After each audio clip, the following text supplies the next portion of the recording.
Siya na to si Henry ay Mayora Naik TV.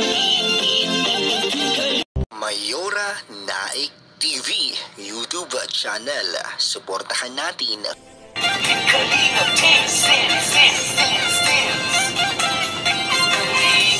ang laging hanap-hanap, tumutulong sa kapwa at taong mahihirap. Alintana. Ayan, mapagpalang araw po sa inyong lahat. Ang nagbabalik ang iyong lingkod, Mayora Naik TV. At bago ko umpisahan ang aking reaksyon sa araw na ito, ay nais ko munang batiin ang ama ng Kalingap, Kuya Bal Santos Matubang, atin na vlogs, Kalingap Rab, at sa lahat ng mga Kalingap partners, vloggers, suportahan po natin ang kanilang mga YouTube channel at no-skip ads po upang mas marami pa po silang matulungan na mga kababayan natin na nangangailangan. At ganoon din po, suportahan din po natin ang channel nila Ate Roda Mix Vlog, nila Maria Cosinera, ni Rhea Olarte, nila Erwin TV, at syempre sa Team Brooks at sa lahat na bumubuo ng team Kalingap. At siyempre, 10 na sa mga kasamaan kong mga karepa, suportahan po natin ang bawat isa. At ngayon nga po, tayo ay magre-reaction sa live ng isang reactor na napakatagal ng reactor din dito sa Kalingap. At ang topic niya ay about dito sa kay Rina at sa pagpapasintlok na naman.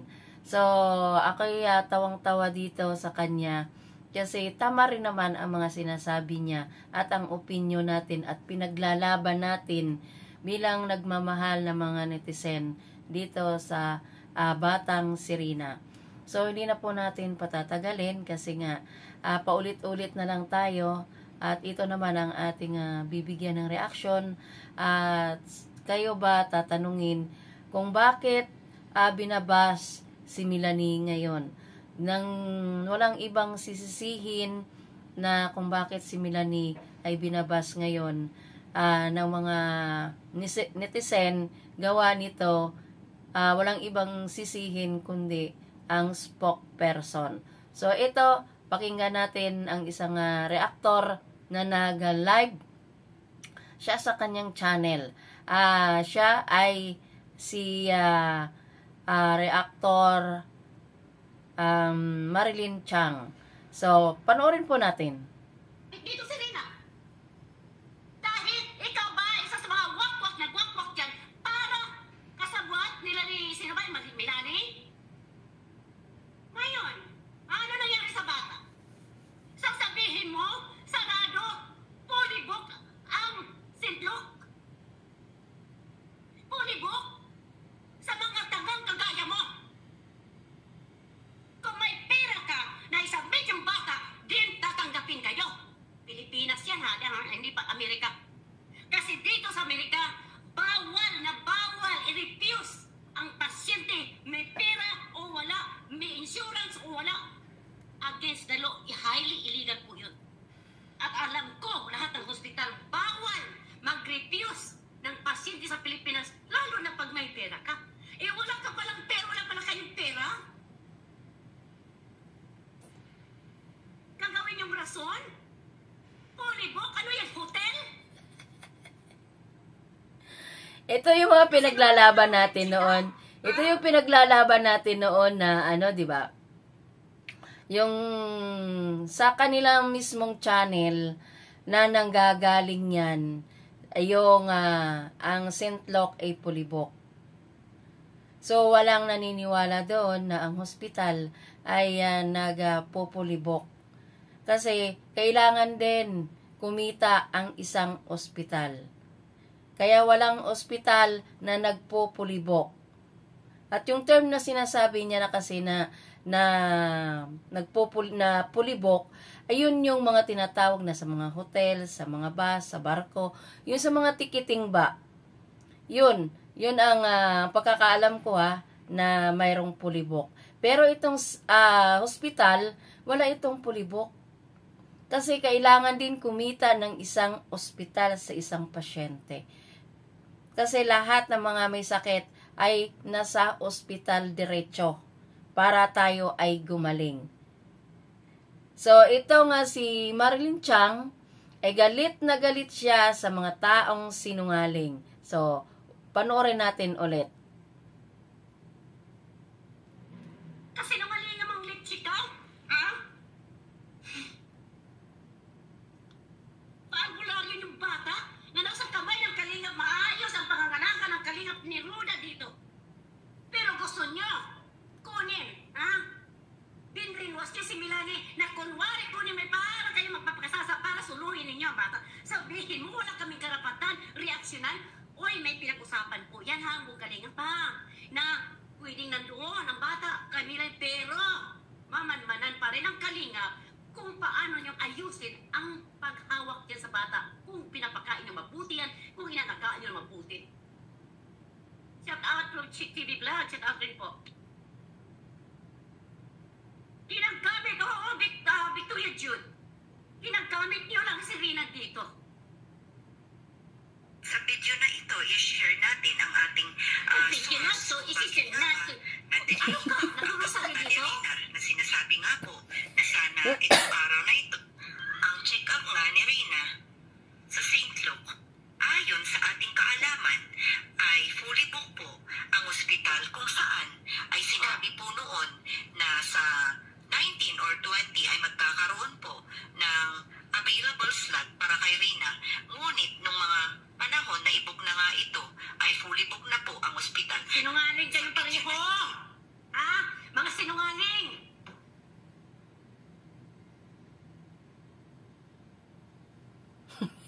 Mga kagaya ninyo, dapat lang kayong birahin dahil sinungaling kayo. Dito, ha? Nang kinuha ninyo ang bata, anong nangyari? Ha? Nag-trigger na naman. Hindi ninyo inalagaan ng mabuti, di ba? Tapos ngayon nagkakasakit. Anong ginawa nyo? Anong alam ng albularyo? Sertipikadong doktor ba yan? Nang alam lang yan ay tapal-tapalan lang ng mga dahon, ha? Ahira ng laway. Painumin ng mga ugat ng kahoy. Anong alam yan? Dahil mura, libre. Litsi na to. Mga pasaway kayo dito. Kayo pa naging pasaway dito, ha? Kami pa? Kami pa? Anong kala mo sa amin, mga tanga, ruinin? Uutusan ko pa yan si Paundiran, birahin ka!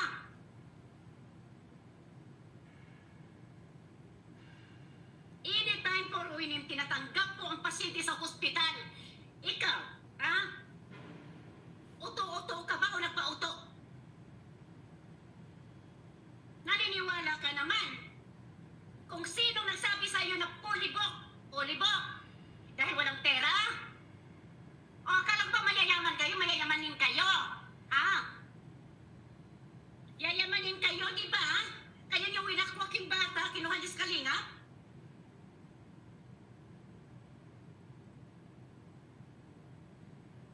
Ang kawawa dito yung bata, hindi kayo. Kayo mapanggamit dito para mapasikat ang mga pangalan ninyo, para kumita kayo sa YouTube, ha? Ginagamit nyo ng ginagamit kasi kung tutuusin, ruinin, ha? Hindi ka magtatrabaho kung mayaman ka.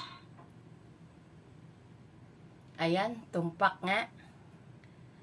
Tama din naman ang sinasabi ni Ate Marilyn Chang. Kasi kung mayaman ang isang tao ay hindi na yan maghahanap ng trabaho sa ibang bansa. Andoon ka lang, kain, tulog, higa. Ayan, yun lang ang gagawin ng isang mayaman. Travel dito, travel doon, shopping dito, shopping doon. Yun ang tunay talagang mayaman. Pero kung ikaw naman ay nagtatrabaho at ikaw ay mayroong amo, ay pare-pareho lang tayo sa buhay. At ayun na nga, tama din ang kanyang sinabi about sa mga about sa Sintlok, about sa albularyo. Kaya may sinabi pa kasi itong nga si Ruinim na bakit pa daw nire-reactionan si Rina. Hindi niya muna isipin bago siya bumitaw ng salita sa kanyang YouTube channel. Siyempre, kailangan namin na reaksyonan si Rina kasi ang Team Kalingap, produkto yan ng Kalingap. At sa Kalingap natin yan nakilala si Rina, di ba? So, tuloy natin. Ay, talagang galit na galit talaga ito si Ate Marilyn Chang sa mga taong sinungaling. Kahit ako, galit din ako sa taong baluktot ng katwiran. So, tuloy natin. Nakaka-high blood ka, ha? Galit ako sa sinungaling, tandaan mo to. O, inom ka muna, ate. Ikaw pa, Ate, kayo na high blood na. Dito, bakit namin reaksyon na si Rina? Reactor kami ng Kalingap. Tama. Produkto ng Kalingap si Rina. Yes. Na-discover yan ng Kalingap. Totoo yan. Wala ang Kalingap, wala din yung mga nguso ninyo dito.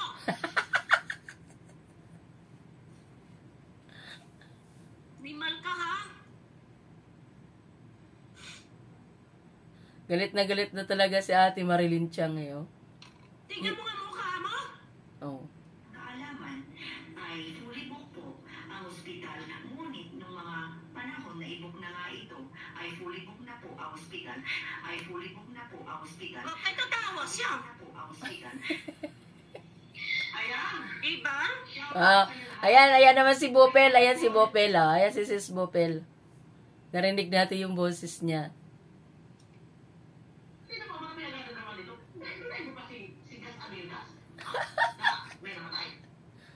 Akala mo siguro to, lalo-lalo sa pag nagsalita? Ha? Akala mo, nasa simbahan. So, ayan, puputulin muna natin ang ating kaunting reaction dito sa live ni Ate Marilyn Chang. At sa mga gusto pang mapanood, bisitahin nyo ang kanyang YouTube channel. At isubscribe natin dahil isa siyang reactor, Marilyn Chang Vlog. Ayan po ang kanyang channel. Bisitahin ninyo ang kanyang live na ito para maunawaan ninyo. So, ayan, hanggang dito na lang muna ang ating video reaction sa araw na ito. Ingat po ang lahat at nagkakagulo na, nag-people powers na ang Davao City ngayong araw. At God bless all sa inyong lahat.